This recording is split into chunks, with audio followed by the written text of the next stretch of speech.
Ladies and gentlemen, thank you so much for joining us on this podcast today. We're going to be speaking to the one and only Brandon Barber.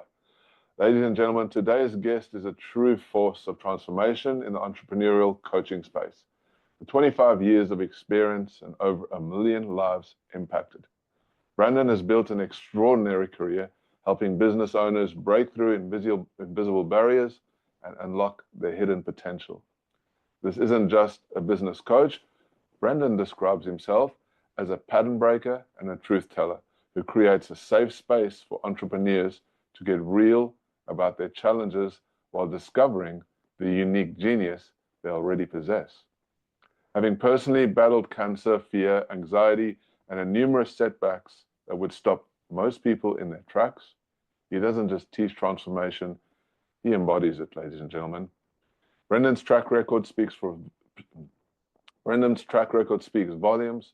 Over 100 courses created, generating more than 10 million in revenue by helping entrepreneurs turn their life's experiences into valuable, marketable expertise.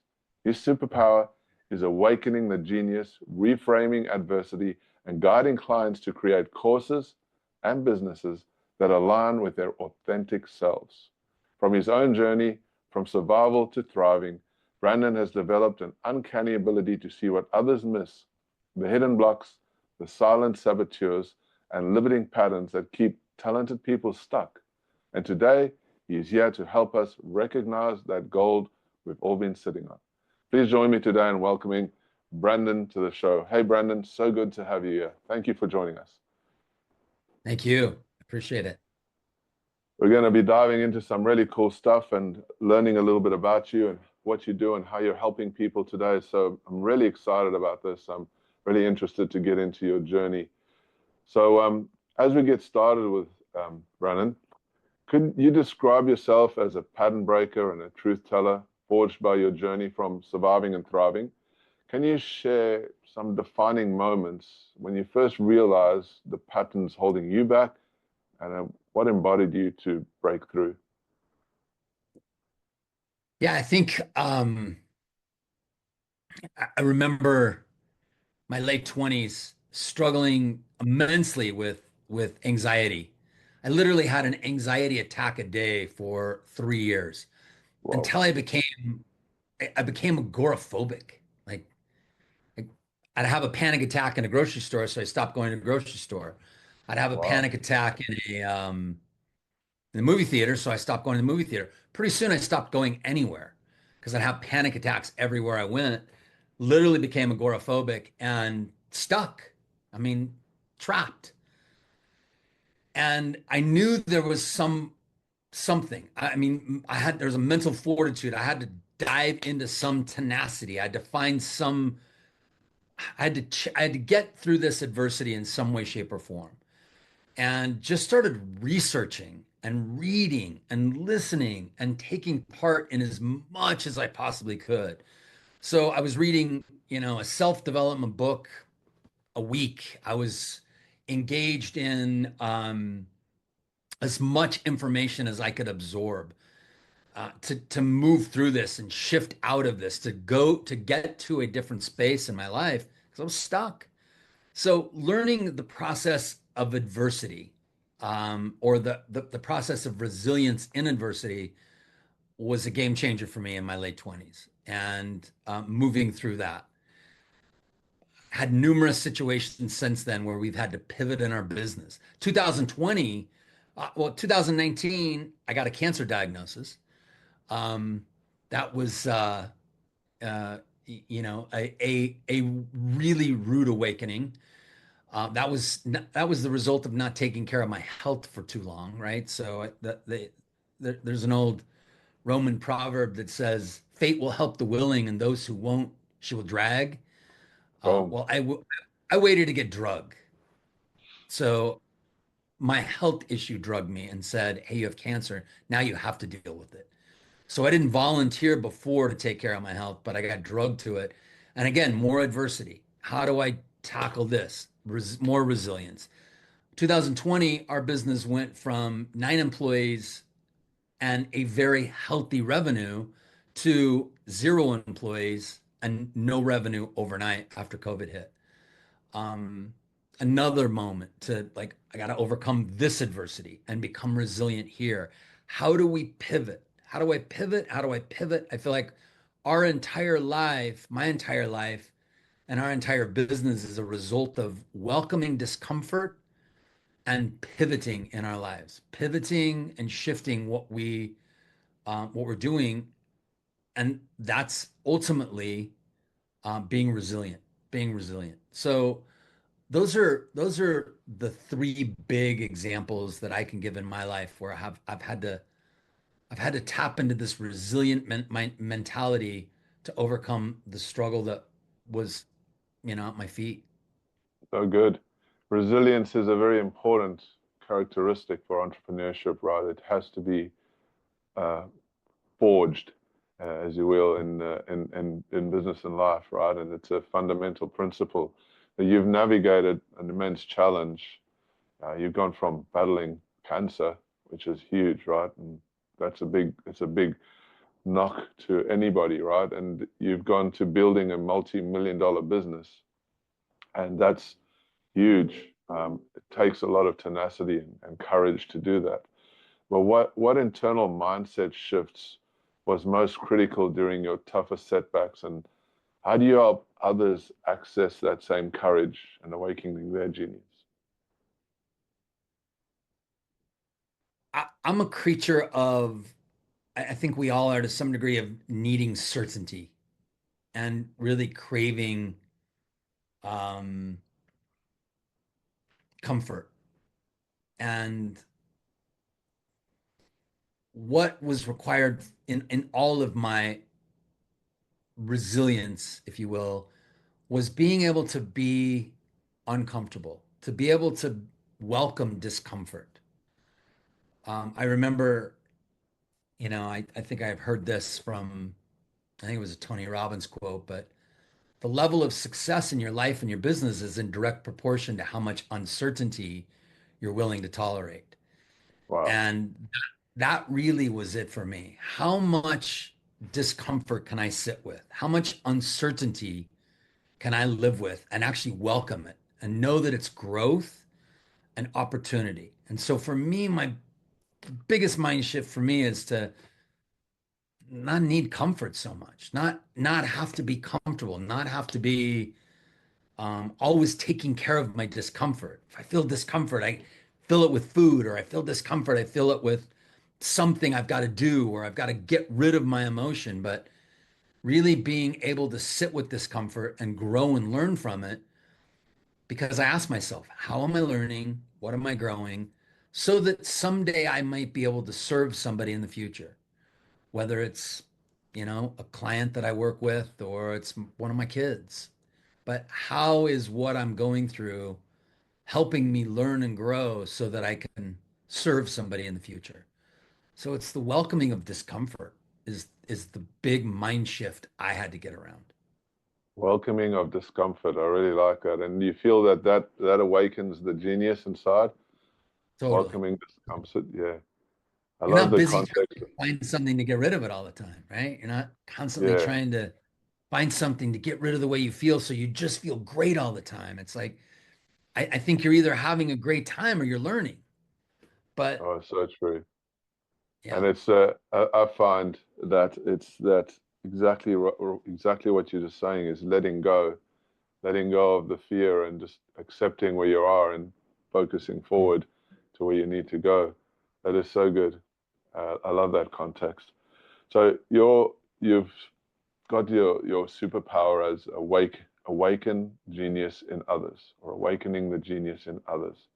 I love the context of this, or the idea of this, and maybe you can dive a little bit deeper into this. But what does that process look like when you're working with people who feel ordinarily stuck? What's the first sign someone is about to unlock something extraordinary within themselves? What does that look like? yeah, because I think everybody already has the answers inside them. It's not that we don't have new stuff that we can help them with, or somebody has something new to help them with. Um, but I think the answers are there. And what I practice is a form of validation. We call it intrinsic validation. Intrinsic validation is the art of listening to understand. Most of us hold back cooperation and productivity just because. I mean, humans hold back cooperation, they hold back productivity. We're being inundated with information. We get more information on a daily basis than a person received in a lifetime in 1900. We're being attempted to be sold 62.1 times a day. We're guarded. People are guarded, they're protected. So Yeah, our reserve of cooperation and productivity is held back. And when you can validate somebody, when you can listen, truly listen to understand by asking them questions and creating a really safe environment. So I think one of the things I bring to the table is just safety. I mean, I think I've required it in my life so much, and I've needed comfort and safety that I've become a safe person to other people. So there's one benefit of all of my comfort is I become safe with other people, and practicing this validation piece um, really tapping into allowing other people to be heard and understood so that their cooperation and productivity comes out. They're no longer guarded. They're no longer yeah, protected. Now they're speaking things to you that's their genius. That's really that part of them inside that is their genius.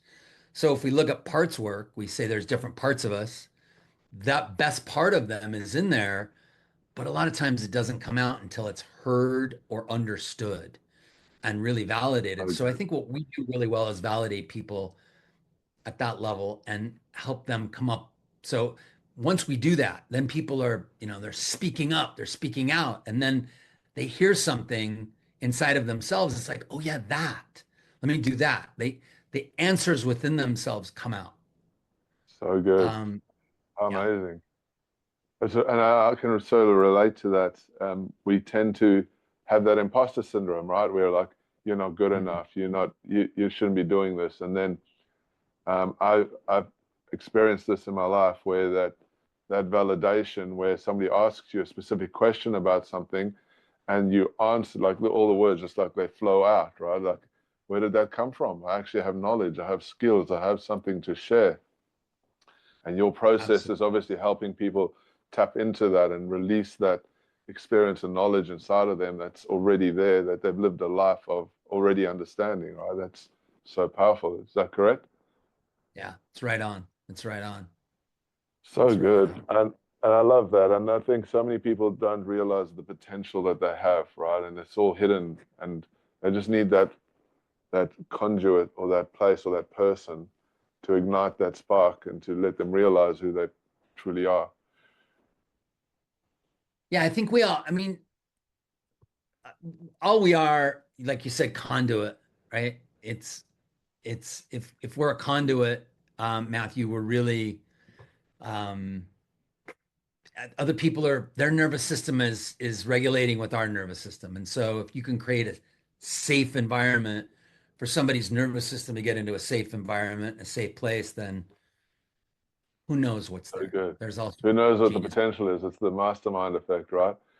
Yeah, And totally. so turning experience into let me say it again. Turning experience into expertise. So many entrepreneurs that we just discussed, right? They underestimate the power of their personal journey.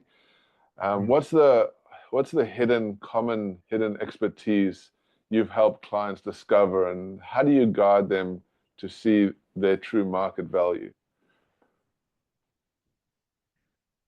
I I think there's definitely patterns. I think the genius that I think we help people find in them, you could call it their sovereign, if you will, their king or their queen. If we're looking at archetypes, being able to tap into that part of them that sees the bigger scope of things and sees the bigger vision, and makes decisions from their prefrontal cortex instead of from their limbic system. Love that. Um, I think I think that's the part we want to tap into and get them in that. The cliche is their best self. Yeah. But I think it's that higher self really being able to be in that space to make decisions. That's the place I want them making. I want to get my clients making decisions from. And then, hey, what is it that they ultimately want? What's the vision they have for themselves that they're moving towards? And then what's in the way? let's move it. Let's shift it. Let's get it out of the way. Let's reframe it. Let's understand it different. Let's paradigm shift it. But it's like in business. It's not it's not if you hit a plateau. It's when. You know that, Matthew. It's like, hey, we're gonna hit the plateau. At some point, you're gonna hit this space. You're gonna have some growth, some ups and downs, and then there's gonna be a plateau period. What do you do in that plateau period? Um, if your survival brain is in that plateau period, needing certainty, and there's all of this uncertainty going on, that's what takes down most people's businesses. That's what I've seen. So if we can get people to welcome the plateau, know the plateau's coming, welcome the discomfort that they're going to experience, pivot by learning a new skill or working with a new person or identifying something that they need to do different and opening up to that thing quicker, then yeah, you might have some slide at first. Like it's going to be difficult for a while and maybe you don't get all the results, but you're willing to do that because you know you're growing to eventually have a spike in your business because every Oh, business is done this. yeah, So, it's welcoming that part and tapping into that and being okay, especially when we start to freak out and yeah. survival brain starts to distort things and makes up stories and generalizes and forgets about all the great stuff that's going on. It's like getting people to understand that that's a process and not run from it, but welcome it The and survival be willing. brain Yeah. kicking, the survival brain kicking in can cause a lot of problems, right? Lots of other voices going on. So good. I love it. This is so valuable. I really appreciate that, Brandon. Sharing a bit of your story. You've done, Yeah. this is extraordinary. You've launched over 100 successful courses. Like that's insane. Like there's a lot of work that goes into courses and creation and the design and all that kind of stuff. Like what when you talk about these things, what are the non-negotiable elements of a course that not only generates revenue but creates deep, lasting transformation for the participants? How would you go about creating that? Well, I think some non-negotiables would be the first thing you got to do is you got to ask your perfectionist and your critic to do something else while you're creating a course. So Uh, you gotta get rid of the not get rid of, but you gotta have the perfectionist and critic go somewhere else while you create this and while you put this together. and how would you help people do that? I think it's understanding how and where it shows up, the pivotal moments that shows up. Like where does your perfectionist show up and how does it show up? What does it look like? What does it smell like? What does it feel like? What is that pattern that shows up? And sometimes it's redefining what success and failure are for you. So your perfectionist just wants success, but maybe you need to redefine what success is. And like, hey, I'm successful as long as I'm working on this, instead Yeah. of I've got to achieve results and I can't fail. So sometimes it's redefining what some of the emotions are that you're experiencing. And that's what we help people do. So, hey, let's rewrite your rules, if you will, around perfection and failure or success and Wow, failure. so good. And what Yeah. so what would make a what would like that is so important, right? Your critical brain and your perfectionist. Like so many of us are like perfectionists sometimes. This has to be perfect. I can't release it out there until it's perfect, right? You got a couple more dots, I's to dot here, and maybe a little bit of graphic here, and it just it causes people not to get the thing done, right? But let's talk about what generates revenue. If somebody was going to come to you and work with you to create a course, what would a profitable course look like? What are those steps or those important parts of it? We got to create an irresistible offer. So we all know we have to have some sort of offer that's irresistible. So the language we use in the offer, the way we communicate it, the results that people are going to get, we've got to have a really clear offer that people, um, it's clear, it's concise, it gives results, and it's proven. So we've got to have some sort of an offer. We've got to create a system. We got to walk them through some sort of a system, whether or not, I mean, how I learned to be, to deal with adversity, how I learned resilience is I created a system. I like step back. What did I do? I did this, this, this. So I have a resilient system. So there's got to be a system, there's got to be a really good offer, the communication that goes within those things, and then you've got to have a good deliverable. So whether or not that's a masterclass or a challenge, or which is what people are doing today, or a party, or an event, or a webinar, or what's a deliverable that you can tap into that you become masterful. So then it's just rinse and repeat. So you become a master at your deliverables. So those are the components that we work with people to have to get their course going because the content's not that hard. The content's simple. We got to have some Yeah, good content in your yeah, course, but that's all in there. It's just organizing it. It's creating the right. system. We break down the system, we organize it. That's all in there and built into there. We just have to create a really good system and organize it in a way that gets people results and then go out and be able to speak that to people in a way that that that they're willing to pay you for. So what I'm hearing is that one of the core ingredients is structure. So it needs to be your course or program needs to be structured in a specific way, and maybe that's where a lot of people get stuck with is how do I structure my course, right? What are the what are the chapters or what are the pieces that go where? And once you have that clarity, then going and doing it is just a matter of, hey, this part means this. Let me talk about this. Now you can just like all the stuff comes out of your head, right? Is that what it is?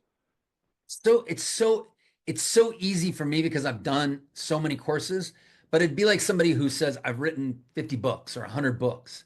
And it's so easy to write a book. And then somebody's like, I don't know how do I what is chapter 1, chapter 2, chapter 3? But somebody that's written 100 books knows how to go through writing a book. What do you do first? Maybe you come up with the title first. I don't know. Maybe you come up with the cover first. Maybe you just start. I'm not sure the structure of a book, but I know the structure of a course. And there is. It's simple. It's simple. It's basic. But the only reason people don't do it is because maybe they haven't walked through it. They don't know it. They haven't seen it. They haven't done it. That's where we come in because we have done it. And then we've reverse engineered it and say, here's where we start, right? Let's just start with creating your 10-step system or 8-step system or 7-step, whatever we create. This is the system to get people the results. Now, Um, let's take your content and let's structure it in a way that turns into a 9-week course or a 14-week course or a 3-year course. I don't think anybody wants to do a 3-year course right now, but whatever it looks like, oh, not right? these You days. Things are happening too quick.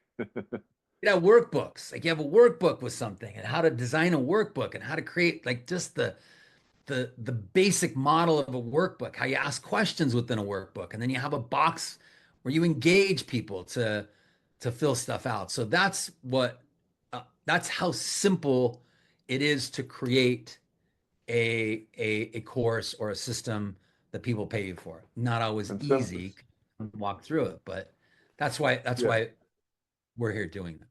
That's why you're doing what you're doing, of course. And simple Yeah. is where the value is, right? Because a lot of people overcomplicate things, and maybe that's the big barrier or hurdle that people go through. Like I know when I first started my courses back in the day, I had no idea what a structure looked like. I had no idea what the steps looked like. I had no idea how to address all those things. And it's like you as the expert, it seems simple to you, but for the millions of people out there, obviously it needs to be done in a certain way. It's not just writing steps. It's like these steps have to have meaning, and you're creating that meaning in the whole process, and that's value, right?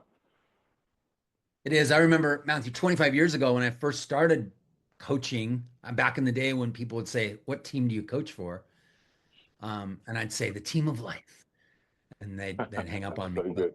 um, I paid somebody, I paid a company to become a coach and use their material because I had no idea how to create a course. How do I create a course? Like Wow.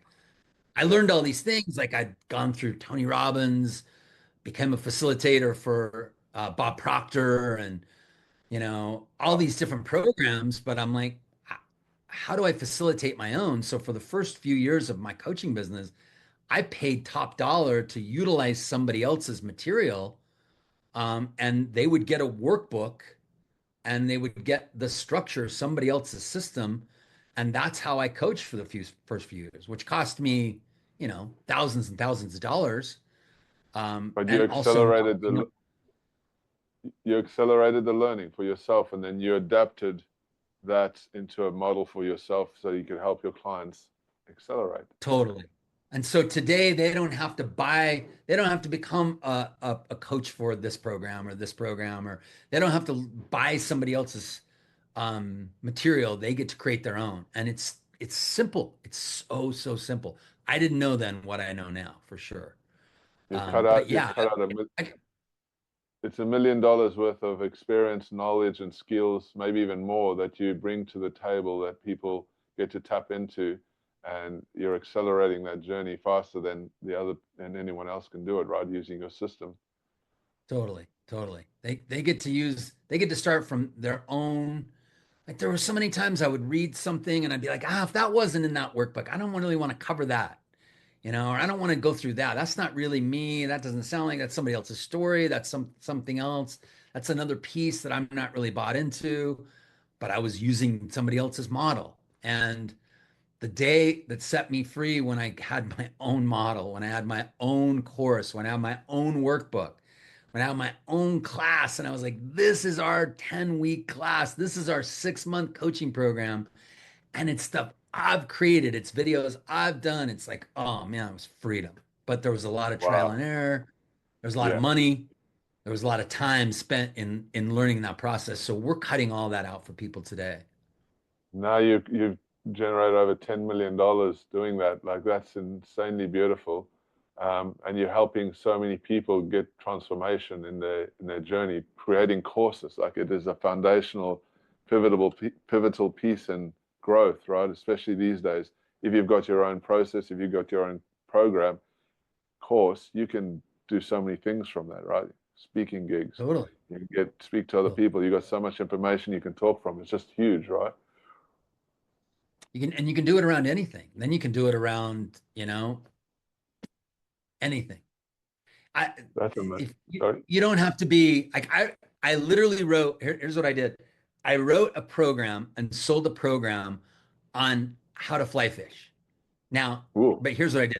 So I've only been fly fishing for 3 years, right? So I have no idea how to catch the 40-pound trout. Like I have no idea how to catch that salmon that's just I don't know. I don't know how to do that. But here's what I do know. I know how to start fly fishing as a hobby. So I know what rod to buy. I know what all the things you need to buy when you want to start fly fishing. I know what flies to go to. I know where to find the information. Like I know all of that stuff. So I save people this enormous amount of time going and learning how to fly fish so they can start day one catching fish. Now, I'm so not an good. expert, Yeah. but I can teach them. But because I know how to build a course, I built it in, few hours. And all of a sudden now I have a course that I can put online and people can buy and get a couple of videos and a PDF and voila, they have saved so much money and so much time because now they can take up fly fishing as a hobby. So So, simple, and there's people who are into fly fishing all over the world, right? So it doesn't yeah, just limit you to one place. Like in Australia, they have fly fishing, in Canada, in America, and all over the world. Brazil, I'm pretty sure, and whatever, right? So you've created totally. one course from information that you've put together and been able to distribute it out there to in an area where people are going to need some information like that, and you can literally sell and monetize that. Amazing. And I did it when I'd only ever caught 2 fish. Cool. So it wasn't teaching people how to catch big fish. It was teaching people how to take up fishing as a hobby. And all they need, and then you could teach them how to catch their first two fish, right? And I love that analogy How to catch because their first fish. I know how yeah, to their do that. first fish. Yeah, Now I'm that's working it. on the bigger fish for sure. But somebody the other day came to us and said, "Hey, I want to learn how to. I'm doing this thing where I flip a couch." And I said, "You flip a couch? How do you flip a couch?" They're like, "You know how you flip houses?" You go in, you buy a house that's run down, you fix it up, and then you sell it for more money. She said, I'm doing that with couches. And I went, okay. She said, I want to create a course on teaching other people how to do it because I'm literally making $10,000 a month flipping couches and I'm only spending about 10 hours a month doing it. And I'm like, Wow. okay, that sounds cool. And she's like, so I want to create a course to teach other people how to do this so they can make that kind of money. And I'm like, why would you not be able to charge like $5,000 to teach people how to make 10 and sell it one time, and then you're selling it to numerous people all over, and you create the course, you create the program, you teach people how to do this, what products to buy, how to get engaged in it, where to go, where to find couches that are you can flip. Like I Good. don't even know where to do Yeah. this thing, but she's the Yeah. expert. And so now she's So got a good. course that she's doing and she's making money from that. We taught her how to structure the course, how to make an offer, how to put it together, and how to go out and now she has a course on flipping couches. It's Which one of the things that you highlight there is these couple of niches that you're talking about are so unique and interesting, and people often have this notion that every idea is taken out there. I couldn't possibly find a place to fit in. There's so much competition. How do I make money? Like, how does this even feel? I'm sure you've heard it, right? And like, you've just told me about these two amazing things that this opportunity out there. You just got to find it, right? You just got to go and look and go through the process. and most people already have they have some expertise inside them. They have some education. Somebody's been in the corporate world somewhere and worked somewhere, or they've learned something from someone that is marketable. People want to pay them for that. I know people that have been in, their jobs for, 20 years. They're done. They're finished. They're burnt out. There's knowledge from that job. There's expertise. There's education from that job that they can turn into a course. So Wow, easy. so We're able to amazing, pull that right? out of people just like that. So even if they don't know what it is they want to go out and offer or turn into a course, we're able to within a very short time help people tap into whatever education expertise, something they love, and turn it into a course. Um, again, by just using a system. So amazing. So reframing a little bit of the adversity for growth, right? It's central to your work, reframing the adversity, using the adversity to create stuff, right? Can you walk us through a framework or a set of questions or someone can use in real time? They can find themselves falling back into old patterns and limiting beliefs, how they can pull themselves into that, staying focused in direction. Um, Help us with that. I, Here's what I found is that, I mean, the average person today has 60,000 thoughts a day. So that's a lot of noise. Um, if you're trying to wrangle every single habit and every single thought and every single thing that comes into your life, every negative thought, every old pattern, if you're trying to wrangle everything like that, just becomes overwhelming. And it just becomes it's like a full-time job to like get your mind in the right place. Here's what I found. If we can identify three moments, we call them pivotal moments, three moments that happen day to day that are really critical moments. Maybe it's when you slip back into an old pattern. Maybe it's a moment where perfection shows up. Maybe it's a moment where there's an old wound activated or something triggers you. But if we can identify three of these moments that make up your day, day to day, and we can get really clear about these moments, give them a name so we identify them, so we can separate them from all the other noise that's going on. We can give them a name and say, here's the name of this moment. It's my perfection moment, or the moment that, my wife gets controlling, or whatever that thing may be. Um, but identifying a moment, giving it a name, and then know what your sabotaging thoughts are going to be like when they show up. So, hey, what's my old pattern? What's my old behavior? What's my sabotage that's going to show up in that moment? And get really clear about that so that when it shows up, you're not surprised. It's like when I first started eating extremely healthy, I knew one of my pivotal moments was my refrigerator moment. It's the moment I opened up the refrigerator because that's when all my sabotage would show up. You deserve to eat whatever you want. Oh my gosh, it's been a rough day. You didn't sleep well. You're craving this. Eat that. Eat that. I even found my brain so creative, it would say things like, your clients will relate better to you if you're overweight. Like, so I'd eat anything, right? So Wow. it's recognizing all your sabotage that shows up in that moment so that you're prepared for it. And then you have a reframe or an on second thought process. So my on second thought process for that pivotal moment would be, hey, how am I going to feel 10 minutes from now if I eat the cheesecake? How will I Yeah. feel 10 minutes from now if I eat the carrots? So that's my reframe. But the key is that I'm identifying three pivotal moments. I'm not trying to identify 15 or 20 or trying to capture them from all over the place, but I'm just getting clear about what are three.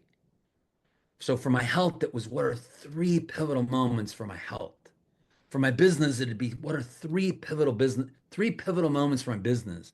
What's all the sabotage that's going to show up in that moment? What's my reframe or my more empowering thoughts in that moment? And once you have that game plan, now all you have to worry about is those three moments. You have to worry about it, but all you have to focus on are those three moments instead of everything that goes on. Breaking it So, down into smaller pieces and then just identifying the core ones that are super getting you down, right? And then just addressing those. I like the idea that you named them. What do you do with those names? How do you, what is the purpose of naming them, and how do you address those? So is it like, hey, Bob, you're showing up again? Like, it's what is that? What is it? it's pretty much it. I mean, you might, if you think about it, if you want something, if you want to be aware of something, you have a name for it. If you have 60,000 thoughts, how are you going to segment all that noise? If I can Gotcha. name something and I give it a name, I mean, we give our pets names. We give, if we have a pet goldfish, we give it a name. So we can identify it, right? So Yeah. naming something allows us to identify or recognize or be more aware or conscious of it. So that part And of then our brain, reprimand it. there you go.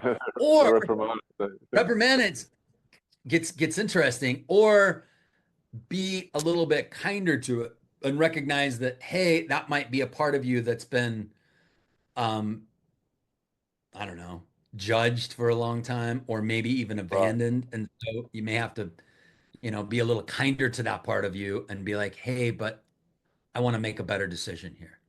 So Like good. I that part love of that. me doesn't get to make the decision right now. So Yeah. good. That is so powerful. I'm getting goosebumps listening to that. So awesome. All right. But So you have this amazing three guide that we're going to share with our listeners today. It talks about getting crystal clear on what makes them uniquely valuable. What are the most overlooked ways business owners can express this authenticity and connect with the right people? Talk to us a little bit about your that model and what it is you're trying to help people with. yeah, I mean, we want to be ourselves, right? We want to be open. We want to be vulnerable. We want to be in our authenticity. But we also really want to impress. And we do a lot of judging. Our our brain likes to judge. Our survival brain likes to judge. And here's the problem: you can't influence the people you judge. So we also have a fear of judging or a fear of getting judged. We have a fear of getting judged. And the more judging we do, the more fear we have of getting judged. We want to get people into a place where they can eliminate that, get rid of all that judgment. They're not trying to one up themselves. They don't one down themselves. We can eliminate judgment and do our best to recognize that survival brain when it shows up and get into our authenticity the best we can. Awaken that part of us that is alive.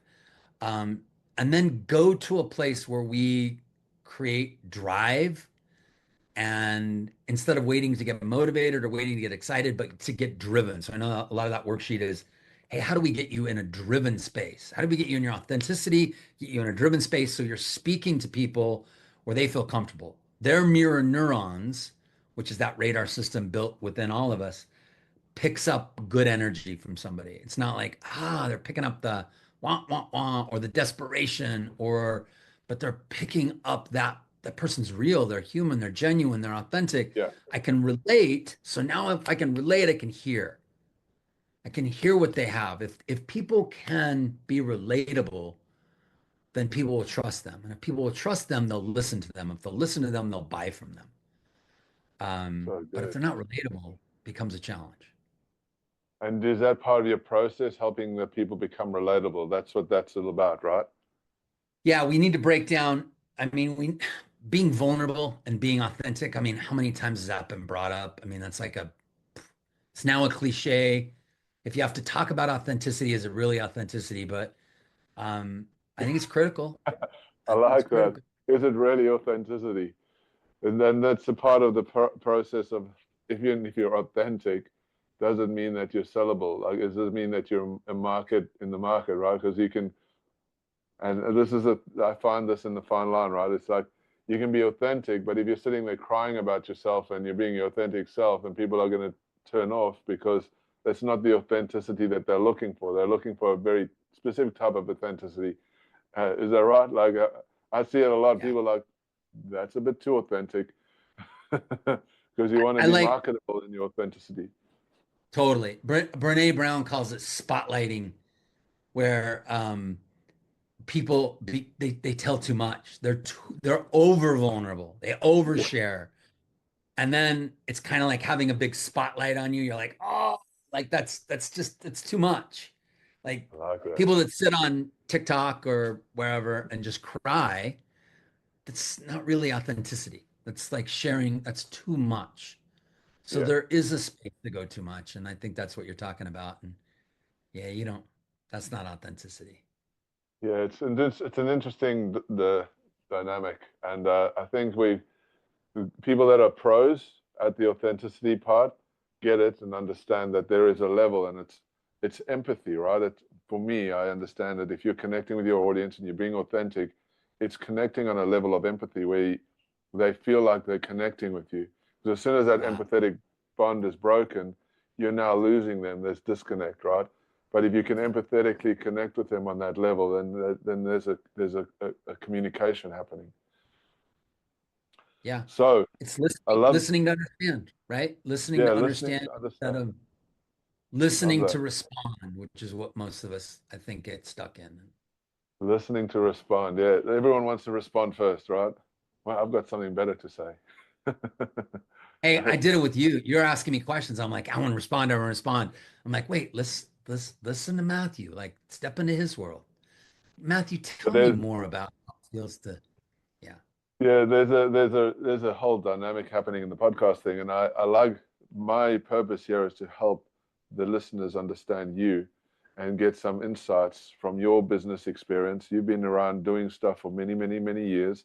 The people out there that want to have that level, and in order to have a level of success and growth in business, you need to spend time listening to people that have had success. And it might not be epiphany, it might not change you forever, but if you just took a couple of the nuggets that you've spoken about today, I know there's impact and huge growth for anybody that's willing to listen to it. Some of the stuff we've been talking about is amazing. and I mean, you've done an incredible job asking me questions and then stepping back. And I'm sure you have wealth of knowledge you want to share and talk about, but you've done this really good job of being in an empathetic space with me, which has created a safe environment for me to be able to explore what I do and even think about things I wasn't even going to talk about. So you're doing an amazing job as a podcast interviewer. Like you're validating. You are doing a really good job listening to understand, which is super Thank cool. you so much. I really appreciate that. I want to provide value to our listeners. That's the main thing I'm trying to accomplish here. So let's dive back into this, because there's still probably a little bit more to dive into here.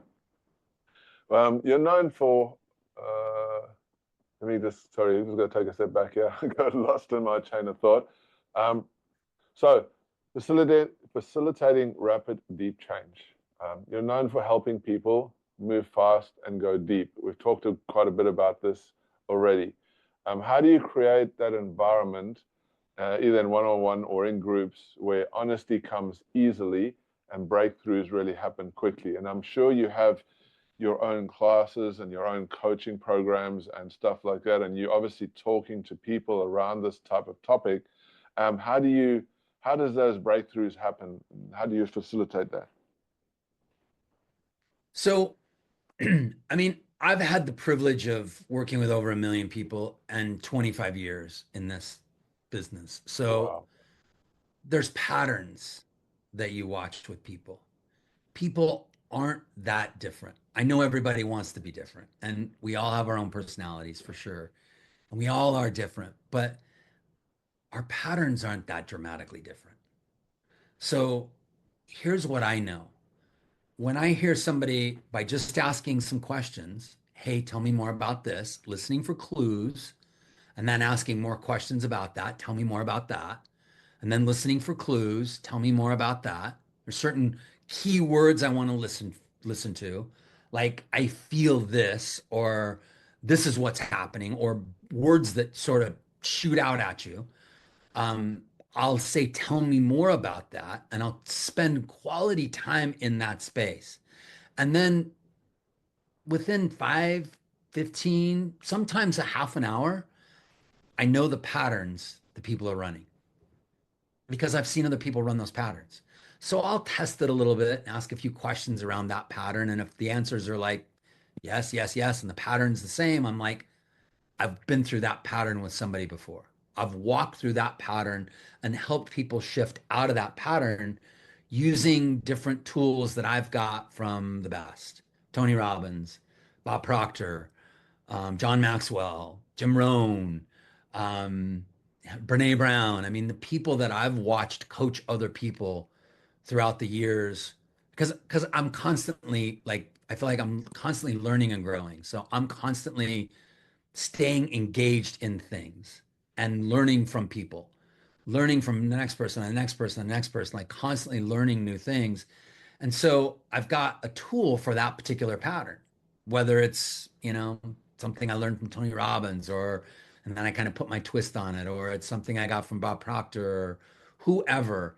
But now I've seen that pattern. We have a tool to do something or to have them incorporate to move through that. And they have the answers, but I also have a tool I can walk them through to have them shift out of it.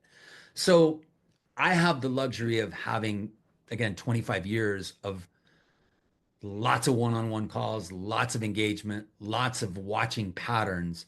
And so I can see those patterns show up faster, faster, faster, faster. Um, and that's just years of experience. So that's just years of just being in it and watching it. So those What I'm what patterns. I'm what I'm hearing is that you get the most important thing that you're doing here from helping people is that you're learning. Growth is learning, right? You've gathered knowledge and a wealth of knowledge and experience that you've cultivated and you've nurtured in your own business and your life and your mindset. One of the big takeaways that I recognize from what you just said before was that instead of telling people, you're asking them. Correct. Right on. I And know there's six primary areas that people are going to run in some area. They're going to have difficulty with other people. They're going to have difficulty with themselves. They're going to have difficulty with doing things. They're going to have difficulty with certain ideas or concepts. They're going to have difficulty with their motivation, or they're going to have difficulty in some way, shape, or form with their journey in their life. And so I'm able to take and say it's one of those six areas, ask more questions, identify the pattern that that person is running, and then help them answer their own solution, not by asking guiding questions. Like, I don't say, don't you think you ought to try this? It's just simply help me understand. Tell me more.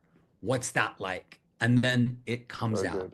And I go, what would you do in this situation? What's a new way to think? What's a new way to behave? Once we've identified that, what's a new way? that they know would work for them. And it's always there, but now they have more than just motivation or excitement to change it. They have drive So because powerful. we've And identified a need to get them to change. when I compare that kind of process versus, I've been in a lot of coaching programs over the years, is the value of asking the right questions is so important. I see a lot of coaches and consultants out there when we go into these programs, all they want to do is tell, tell, tell, tell. This is what you Yeah. must do. This is what you must do. This is what. But that dynamic shift in asking or extracting and diving deeper in through questioning is one of the most valuable and powerful things you can do with a human because, like you said, they have that inside of them. You just have the skill to help them unlock that beauty inside of them to release it. Yeah, I think people need to be, if people are understood, if they're noticed, if they're heard, they release that cooperation and productivity, and then it comes out. So We just good. have to be patient enough to create that space for that to happen. It's amazing. And so, yeah, you got to kind of leave the ego aside for a minute and not just tell somebody, hey, here's the answer. If somebody else comes up with the answer themselves, they're 10 times more likely to follow it than getting advice from somebody else. Nobody wants to be Good. fixed. Yeah. They want to fix themselves, right? That's the best way to be when you're doing any kind of process. If you are able to be in the environment around transformation where you're just hanging with people, answering questions and fixing yourself, that's the best place to be for me anyway. That's what I fully believe in. I agree with you. I agree with you. So, your mission is to deal in hope, build legacies, and help people rise. What does legacy mean to you, and how do you hope to work your ripple out into the lives and future of entrepreneurs? Let's dive into that legacy. There's a financial piece to legacy, but and I love making money. I do. But the impact has to be even stronger for me. So legacy is how many people can you impact? How many people can I impact today? How how much can I impact? Um, and yeah, I want to make money. Of course, I want to make money. I want to run a business. If I'm not making money, it's going to be harder for me to impact others because now I'm focused on not making money, and now I get stuck in my limbic system, and now I'm not good to anybody. So, the legacy of impact, like I don't think of legacy as, oh my gosh, there's this many people at my funeral that are, you know, saying thank you. But I read a book a long time ago. I think it was called The Dash, and it was said, hey, when you look at a headstone, there's the date somebody was born and the date they died, and then there's a dash. And it was a simple book. It was like really basic, but it woke me up to what is that I do that's going to make a real impact? That somebody can say, "Oh my gosh, yeah, like I was impacted. I was influenced. I've impacted others." If I can teach, if I know how to change my own state, and then I can teach somebody else to change their state, or let's do it this way. If I can change my state and I can change somebody else's state, and then I can teach somebody to change somebody else's state. Now that's real legacy. Because what have I passed on? I passed on a skill that others can do, an impact, an impact, an impact. And how many, I mean, that's the matchbook, right? You light the one match and the whole thing goes up. Now that's real legacy. That's real legacy. I'd also Wow. like to leave, I'd also like to leave a financial legacy too. I'd like to leave my kids with some opportunities that I didn't have for sure. So good, yeah. And it's finding the balance between purpose, passion, and profit, right? we want Oh to my we God. want to do them. Yeah. That's it. That's Matthew, that's one of our courses. Oh wow. Passion, profit. Passion. It was how to build purpose, passion, and profit. That was it. That was it. There you go. Yeah. Boom, I hit the nail on the head. And it's finding that balance, right, for all of us. We all want to leave things for our kids. We want to make change in people's lives, right? And we want to be Mm. passionate about what we're doing. Like, and it's, yeah, finding that balance. It's amazing. So, that's been an amazing session hanging out with you, Brandon. I really loved talking to you. Um, for listeners who feel, called to make a big impact and aren't sure where to start, what's one action they can take right now to unlock their hidden expertise and guide them from uncertainty and inspire them? Where would people find you? What would be the next steps? And how can they move forward with you? I think we've always got something going on. So there will always be some event in some way, shape, or form, whether it's a master class or a some way to come get information from us and get a little bit more before do more with us. So if you go to brandonbarbercoaching.com, there's always going to be some masterclass, some challenge, some upcoming event that you can take part in and come get a taste of what we're doing and make some changes, and then you can work with us further if you decide that it's something you want to do. I would also give people, usually sparingly, but if you wanted to reach out and talk to me about how you could work with us individually, you can always email support@brandonbarbercoaching.com, and my admin will get that and get me the content if it's something you want to explore more. So emailing us is also an option to connecting in with us and finding out what we're doing next. And also for the guys that are listening today, Brendan has got a free giveaway.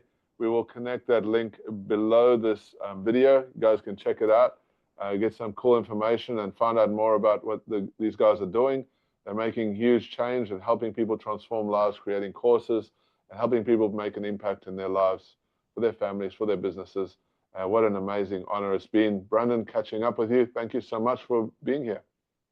Hey, you're an awesome podcaster. Like you're an interviewer. You did an incredible job. So it was my pleasure. Thanks, Matthew. Thank you so much. Awesome.